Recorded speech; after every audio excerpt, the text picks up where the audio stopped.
Well, welcome everyone. We've reached 10 o'clock, so we're going to start this introductory session. It's a delight to welcome you all and see quite a few of you on my screen, familiar faces and unfamiliar faces. I'm Mike Higton. I'm Chair of Theology and Ministry in Durham, and I'm one part of the academic leadership of Common Awards from the university side, and will be chairing this session, and you'll see me pop up at various other points during the conference. I want to introduce one of my colleagues, who I'll just briefly add to the spotlight. And so Eve, if you could introduce yourself as well. Hi, my name's Eve Parker. I'm the postdoctoral research associate working with the Common Awards team at Durham, and I focus on inclusion and diversity with the team. It's actually my first day back in work today after popping out a baby just after Christmas. So it's brilliant to start back with this conference. Thank you. And we'll be seeing a bit more from Eve a little bit later in this session. Our aims, as in the Common Awards team, under the sort of research heading, is that we want to identify important conversations, theological topics that are coming up around the Common Awards partnership and beyond. We know it's not just Common Awards people who are here, but we've also got the Theological Educators Network, so a wider range of theological educators, staff and students are here today. We try to identify themes that are emerging around that network that relate to the future of theological education, and then to both see what work is already going on in relation to those themes, and to gather people to take discussion of those themes further, to facilitate the deepening and extension of those conversations. And one of the ways we do that is that in consultation with the Church of England National Ministry team, in conversation with colleagues around the Theological Education Institutions, the TEIs, we identify one particular theme each year, a new theme each year, and then we have a series of activities related to that theme. For each theme, the themes run for, each theme we actually run with for a couple of years, so we end up with them overlapping. The first thing that we do is hold a small symposium. So back in January, I think it was 2020, which seemed like a decade ago because it was, when the pandemic was just foreign news at that stage, we held a small symposium in Durham with a variety of people: Anthony Reddy, Sharon Prentice, Mark Chapman, Selina Stone, Anderson Jeremiah, and others, on this theme of bodies and pedagogies, to sort of scope out some of what we wanted to talk about. So we start with the small symposium. The next thing that we do is we run seed corn grant projects. So we make available some funding for small projects on the theme that we've held the symposium on. I have to say that was very disrupted last year for obvious reasons, and pretty much didn't happen properly last year. We did do a call, but almost no one, for obvious reasons, was in a position to take us up on that call. So most of the seed corn presentations that will be available for staff tomorrow are in relation to projects that actually relate to the previous theme of theological reflection. But in normal times, we have the symposium, and then we have a set of seed corn grant projects related to it. And then we bring things together for this for the conference in the summer, which can draw on strands from the symposium and from the seed corn grant projects, and get a wider conversation going around those themes.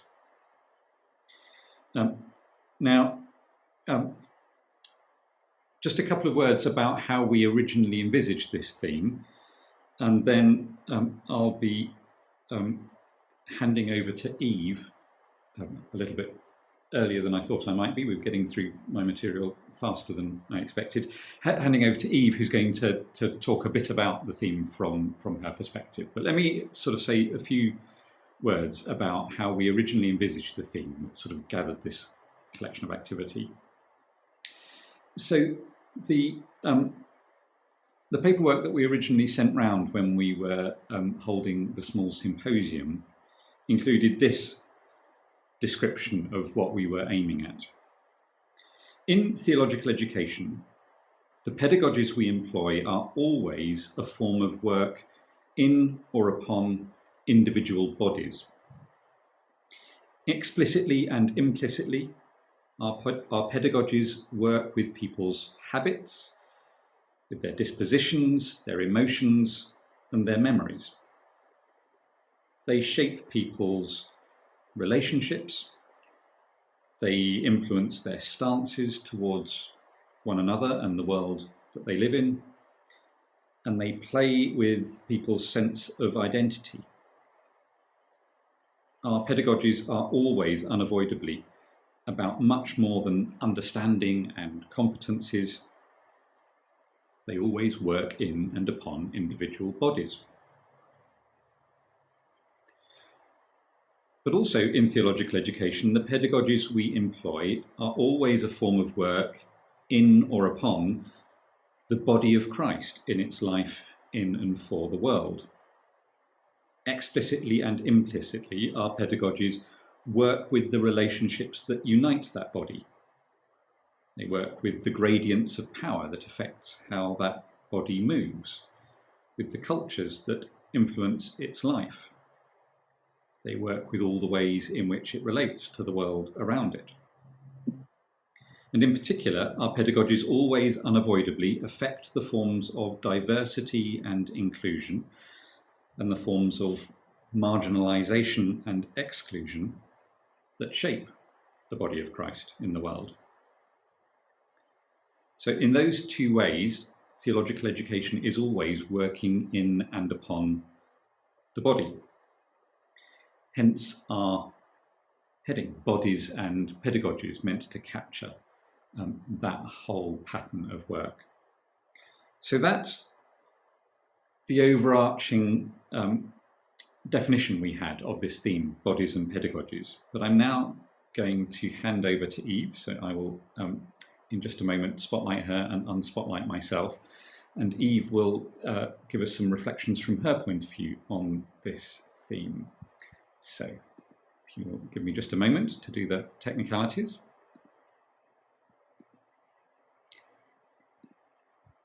Eve, we're in your hands. Thanks, Mike. In a previous role of mine, I spent some time working in the Pacific.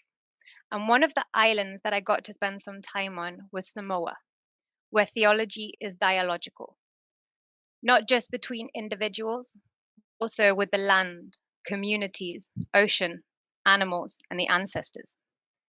And within such dialoguing, the oral traditions are a means by which the bodies of the ancestors come to life in the storytelling that's passed on through the generations. And this is known as fagogo.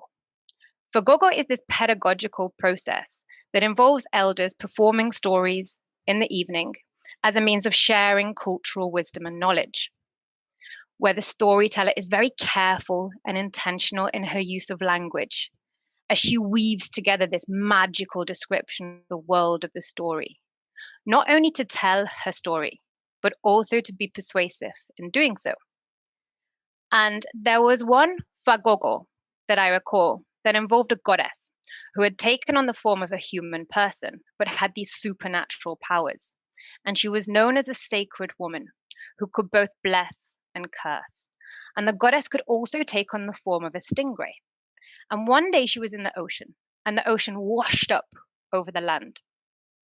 And the goddess, when she was in the form of the stingray, became stuck on the land.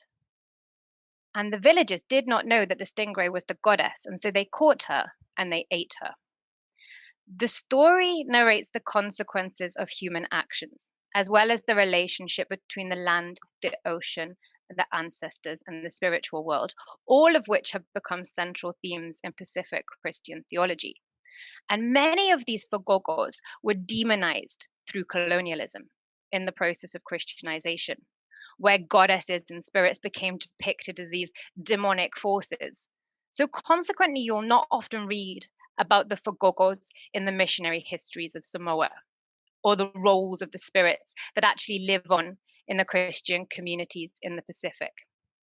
But you see, bodies tell stories.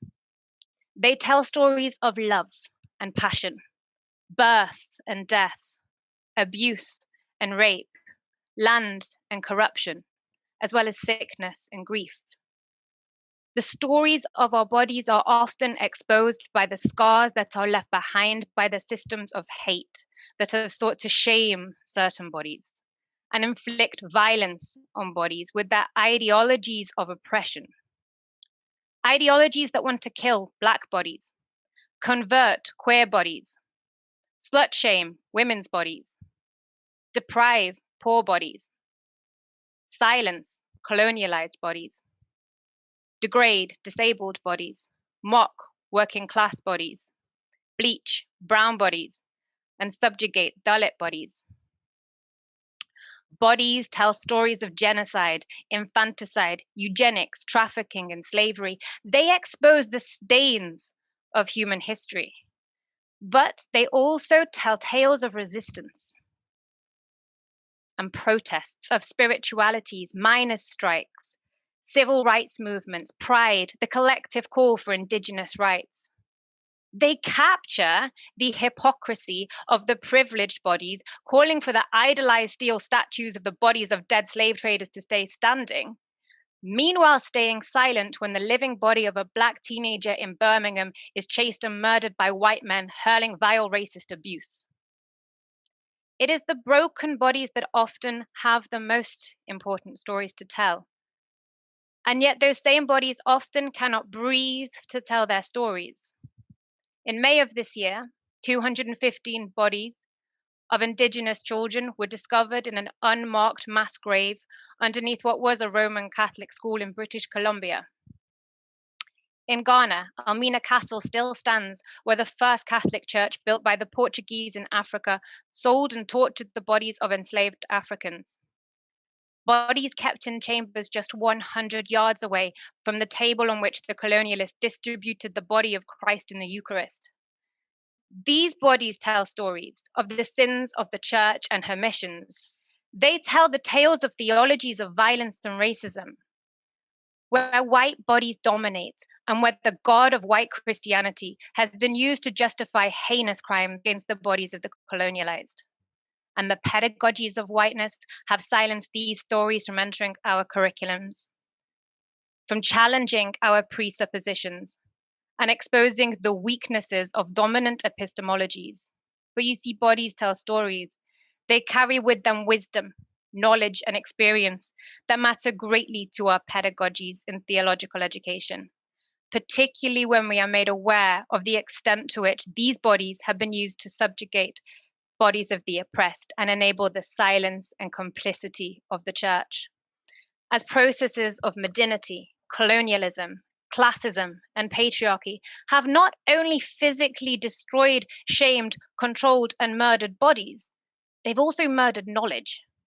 Because just as certain bodies have been subjugated, so too have certain knowledges.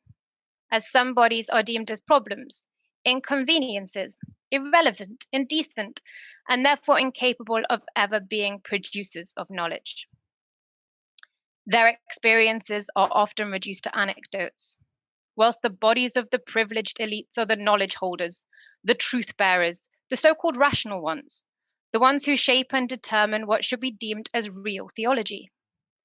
The bodies who have been marginalized by the dominant epistemologies are often forced to disown their bodies as sources of knowledge and become instead passive bodies in an education system that is guilty of at times denying people of their right to be free, or rather to think and contemplate God in and of themselves.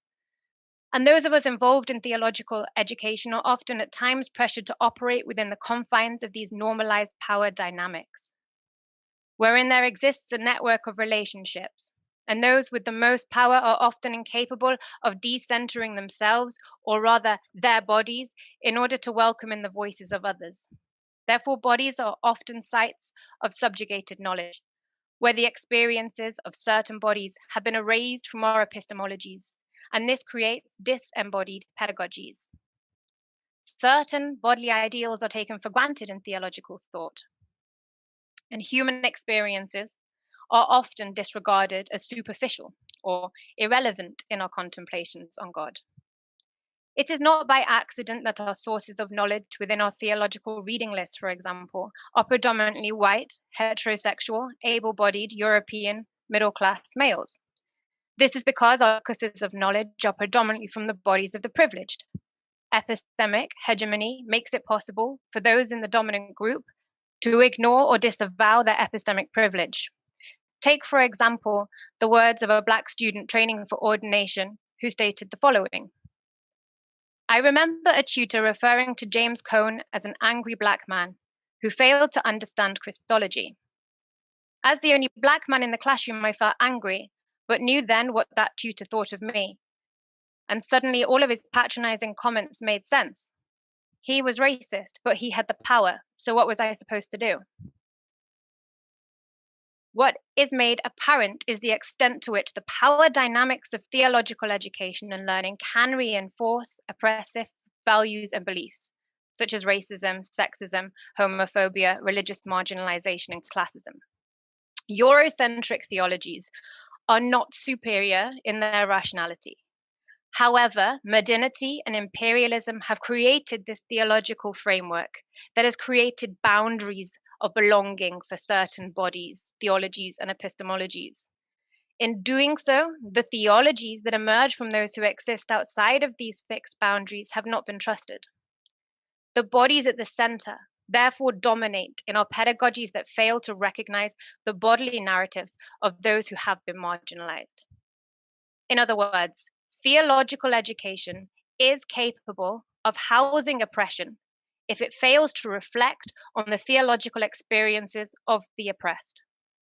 As pedagogical methods that are disconnected from the bodily realities of racial injustices, socioeconomic inequalities, disabilities, LGBTIQ persecution, and gender divisions, lack the critical consciousness that is demanded of honest and formative theological education. Students will be conditioned to adapt themselves to learning environments where they are made to feel like they don't truly belong. And therefore, they will be rendered unable to ask critical questions and instead surrender to dominant discourses of theology, just as the indigenous communities were forced to do under the Christian education systems of colonialism. As one student that I interviewed noted, "I'm frequently told that I should not bring my experiences of how I have experienced racial abuse into the classroom, that it doesn't matter, and it will only make people feel uncomfortable." Contemplating bodies and pedagogies therefore calls on theological educators to surrender certain cultural and social privileges that they have perhaps grown accustomed to or themselves been silenced by, in order to enter into a dialogical community of learning, where the bodies and experiences of students and the marginalized are taken seriously. Because in agreement with Paulo Freire, any situation in which some individuals prevent others from engaging in the process of inquiry is one of violence. To alienate humans from their own decision-making is to change them into objects. And a student cannot flourish if they are mere objects in a classroom that imposes set norms and fails to recognize how the silenced bodies of the oppressed and the existential experiences of the student may challenge the epistemologies we deem infallible. Such systems of education only serve to silence theological experiences that may actually help us to contemplate God more truthfully. When bodies spill over into our pedagogies, we are forced to recognize how dehumanizing disembodied pedagogies can be. For example, when the Christian missionary schools refused to recognize the Fagogos of the Samoan people, they did not just deny people of their ancestral histories and spirituality, they dehumanized the Samoans, perceived the theological truth claims and worldly understandings of the colonialized to be irrelevant, and that of so-called heathens. and consequently, they refused to take the bodies of the Samoans seriously in their pedagogies. Instead, they presented the people with a god made in the image of the colonializers, supported by a pedagogy that left no room for critical thinking. And this was no doubt supported by the promise of hell for those who dared to try and rebel or believe otherwise. A theological educator should make it possible for the student to become themselves, not shape the student in their image, but instead enable the space for a dialogue where the student may become the agents of their own pastoral activity. There is a quote from the World Council of Churches that was published in a statement in 1970 that holds just as much relevance today. It states, "Everything we do and say should contribute towards that education which frees human beings from being domesticated into lives of repression or mere routine, and which liberates them into living creatively and abundantly in societies whose structures support education for freedom." Throughout the gathering, we will have the opportunity to hear about the impact of pedagogies on bodies and engage with issues of class, gender, climate justice, disability, racism. Such discourses are vital as we look to the subject of bodies and pedagogies, because theological education has not been an innocent bystander in the persecution of the bodies of the subjugated. Just as no body is neutral, education in itself is not neutral. Therefore, reflecting on bodies and pedagogies will hopefully be an opportunity to reflect on the role of the student and the educator in their participatory presence in environments of learning. Noting that each educator and learner brings into the classroom not only a body and a mind and a set of experiences, but also a spirit, a culture, a history, and a community. And when we begin to realize this, boom, suddenly the classroom is crowded, yes, but it's overflowing with the essential joys and pains of being human. And whilst this can be overwhelming to some teachers, it can also be an essential engine of inspired and honest teaching. So, contemplating bodies and pedagogies enables us to question whose bodies shape our worldviews. What are the lenses being used to reinforce these views? How do bodies exist in theological education? Are all bodies even allowed to exist in these spaces of learning and formation? For theological educators, such questioning gives us an opportunity to reflect on the self and to locate theological reflection in and about the human body. In doing so, it's possible to develop curriculums and pedagogy that offers the space for critical questions about how things have come to be. Through such a process, students are then not confined to these homogenized processes of theological education, but instead free to relate the diversity of their daily lives to their thinking about God. And whilst, of course, this might not be an easy task to address the potentially damaging and exclusionary practices and pedagogies, it is essential. Because as Robert Anderson has pointed out in his research on theological education and disability, theological schools alike usually do not discern the level of exclusion that they present to people. Pedagogies that enable the space for bodies are affirming as opposed to controlling and dehumanizing. They can destabilize existing structures that are exclusionary because through dialogue, they allow the student, educator, and class to engage in struggles together and for bodies to be at the center of theological discourses. There's a poem by an Indian Dalit poet named Sukkarathani that speaks to the confinement of marginalized bodies, in particular marginalized women's bodies, and the demand for freedom. It reads, "Say you bury me alive, I will become a green grass field and lie outspread a fertile land. You may set me on fire, I will become a flaming bird and fly about in the wide, wide space. You may dissolve me into wind like water immersed into water. From its every direction, I will emerge like blown breath.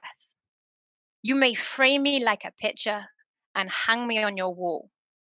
I will pour down away past you like a river in a sudden flood.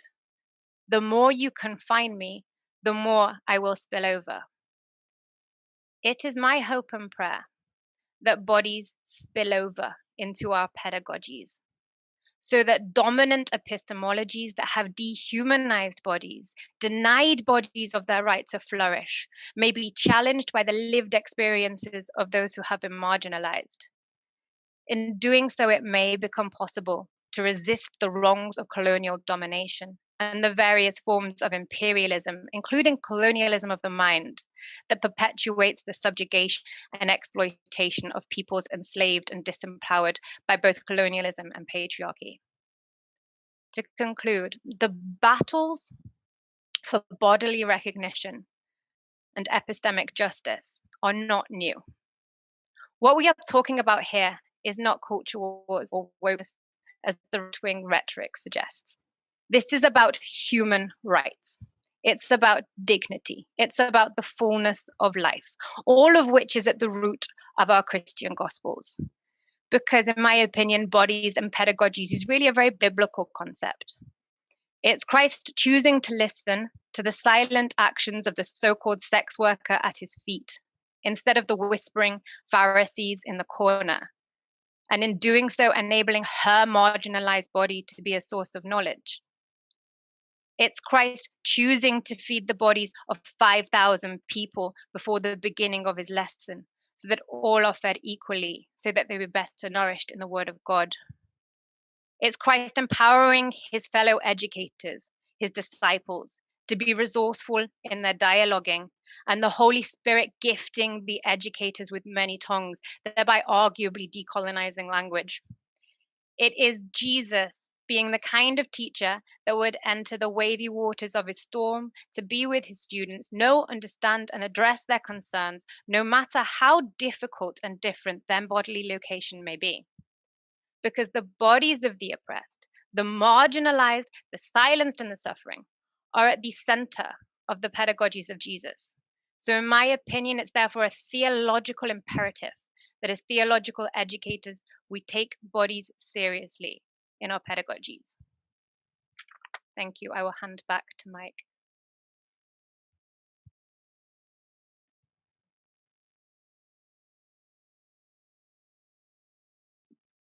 Thank you, Eve, so much for that. I will just change the spotlights around. Thank you. So at this point in the plan, we would have had Francis speaking for the next while and taking some of the themes that Eve has talked about further. Instead, I'm going to say a few things. I'm slightly hesitant at this point because,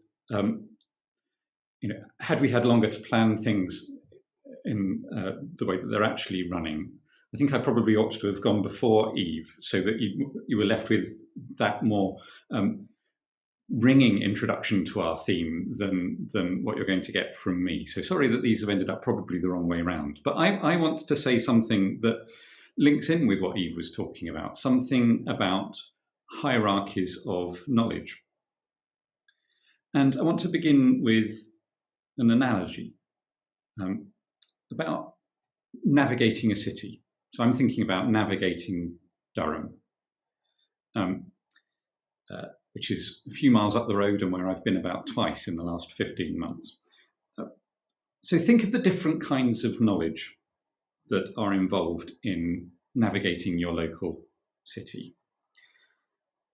There's the knowledge that someone deeply familiar with that city has of how to get from place to place. There's the knowledge of how to use a map to navigate around the city. And there's the knowledge of how to make maps of the city. Three different kinds of knowledge. The knowledge that sort of a long-term inhabitant has of how to get from place to place. That's number one. The number two, knowledge of how to use a map to find your way around. And number three, knowledge of how to make a map that others could use in that way. Those three kinds of knowledge are learnt in different ways. They are stored in different ways. they're tested in different ways, and they're passed on in different ways. We could talk about different knowledges or different epistemologies in those three domains. The familiarity of someone who knows how to get around, a long-term inhabitant, is stored in part in bodily habits. You don't have to think explicitly. You just know. You know that when you come out of this shop, you turn that way. It doesn't have to get processed in some intellectually explicit way much of the time. You just know how to do things. It's a bodily habit, an embodied memory. But you also have various kinds of representation and rules of thumb that support that bodily knowledge, stored in those kinds of embodied ways. And when I talk about embodied knowledge in the next few minutes, that's the kind of thing I'm talking about, at least in part. That kind of knowledge of how to navigate a city is the most ordinary, but also for most purposes, it's the most important form. It might be served at times by map reading, but if you move to a place and you initially navigate by maps, what you're hoping is that eventually you'll become the kind of person who has an embodied knowledge of how to get around, and you'll no longer need to carry a map with you. The map knowledge, the map reading knowledge, serves the development of that embodied knowledge. It's secondary to it. The embodied knowledge of how to get around is primary. Knowledge of how to make maps is important in its own right, but it serves the kind of process of map reading, which itself serves the process of developing your own embodied knowledge of how to get around. It's tertiary, if you like. Primary is the embodied knowledge which enables you to find your way around a city that has become familiar. Secondary is the knowledge of how to read maps that might help you develop that. Tertiary is the knowledge of how to develop those maps that might help people. Now, the reason I'm spelling out that image is as an analogy, because I suggest that something similar is true in theological knowledge. The most important form of knowledge, and this is obvious and shouldn't need to be said, but it's remarkable how often we end up implicitly denying it. The most important form of knowledge is the embodied knowledge of how to love one another and how to worship God in the midst of the lives in which we find ourselves. That knowledge of how to love one another includes knowledge of how to live justly together. It includes knowledge of how to navigate our differences well, how to discern, how to respond well to the uneven distributions of power, of inclusion, of trust, of welcome that shape our lives together just in the ordinary stuff of our lives. And where is good knowledge of that kind? Knowledge of how to get around the landscape of our lives well. How is that? Where is that knowledge found? Well, just as in the knowledge of how to get around a city, it's primarily found in the embodied habits of particular people in particular communities. It's found in the ways they know of how to go on in their situation, the ways they know of how to respond to one another, how to respond to the world around them. It's found in ordinary bodies. But that knowledge is and can be served by other kinds of knowledge, sort of map reading and map making kinds of knowledge. As long as we recognize that those map reading and map making kinds of knowledge are secondary, the knowledge that really matters is the knowledge of how to love one another and how to worship God. I mean, obviously. The question of how our map making and map reading forms of knowledge are more explicitly intellectually representative forms of knowledge, serve that embodied knowledge of how to love one another and how to worship God well, is a crucial question in theological education.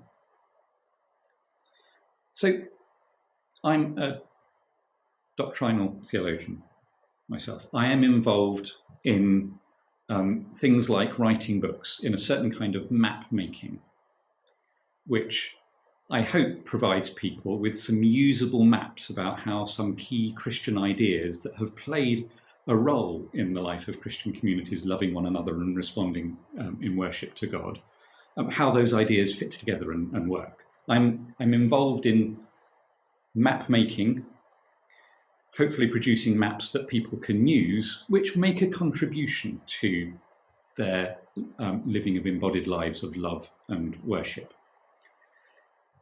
The temptation involved in such work is to invert the proper hierarchy, to start thinking that what's tertiary is primary, that real knowledge of God consists in what I do, the ability to write a book about doctrine, and that embodied knowledge of God is the imperfect application of the real knowledge that I have. That's a temptation built into the kind of work that I do, the kind of disciplines in which I function. And it's a temptation to get things entirely upside down. Once you sort of spell it out, it sounds like it's nonsense. It shouldn't actually be a temptation, but it's remarkable how often it does seem to be a temptation. When I go into a classroom, if I focus on the map making and map reading forms of knowledge, then there is a fairly obvious hierarchy most of the time. I know how to talk about the development and the meaning of the doctrine of the Trinity at greater length than most of the students in the classrooms in which I teach. And I probably, in terms of measuring that in terms of historical accuracy and in terms of conceptual explicitness, I can probably beat most of them, if it comes to a competition. There's a fairly explicit and clear hierarchy there, and that matters. I don't want to deny that that's there. But if you focus on the knowledge that is meant to serve in some way, the knowledge of how to love one another and how to respond in worship to God, it is a very long way from being obvious that the hierarchy is there in the same kind of way, that I, by virtue of my knowledge of the doctrine of the Trinity, say, know how to love people better and know how to worship God better. Now, as the very fact that I haven't given up my job, sold all my books and gone off to do something else, I do still think that the kind of knowledge that I'm involved in producing and writing about matters. But one of the things that I hope that we'll be exploring in this conference, and one of the things that I'm interested in my own work, is how that knowledge matters, how we can both recognize its value while recognizing that it's secondary or even tertiary, that it's there to serve another kind of knowledge, and that we get into real difficulties if the way in which we teach those secondary and tertiary forms of knowledge crowds out the primary forms of knowledge. If I teach in such a way as to deny implicitly or even sometimes explicitly the ways in which my students may know more than me, and will certainly know differently than I do, how to love one another and how to worship God in context. Trying to get the ordering of forms of knowledge right, both in the ways that we think about our work as theological educators or our reception of that work as students of theological education, and how that proper ordering can be more fully embodied and recognized in the ways that we teach and learn, so that we recognize and celebrate the primacy of the knowledge of how to love one another and the knowledge of how to worship God in context, without denying that can be served by secondary and tertiary forms of knowledge, by explicit forms of reasoning, by even by books of doctrine from time to time.